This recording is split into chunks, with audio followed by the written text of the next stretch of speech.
हातांनी पाळणा हलवला तेच हात आज देशाच्या सीमा सुरक्षित राखत आहेत आणि तेच हात आज सर्वोच्च सभागृहात कायद्याची निर्मिती करणार आहेत.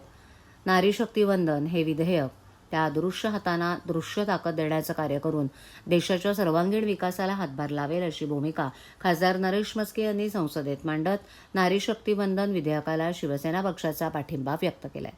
नारी शक्ती वंदन विधेयकावर संसदेत पंतप्रधान नरेंद्र मोदी यांच्या उपस्थितीत चर्चा झाली. खासदार नरेश म्हस्के यांनी विधेयकावर शिवसेना पक्षाची भूमिका मांडली.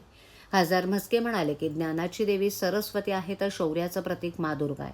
अहिल्याबाई होळकरांनी एक उत्तम शासक म्हणून राज्यकारभार चालवला.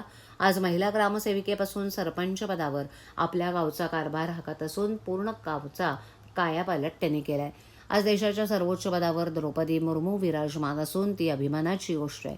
पंतप्रधान नरेंद्र मोदी यांच्या नेतृत्वात महिला सक्षमीकरणाचा फक्त नारा नसून एक ध्येयाच्या दिशेनं वाटचाल सुरू असल्याचं ते म्हणाले.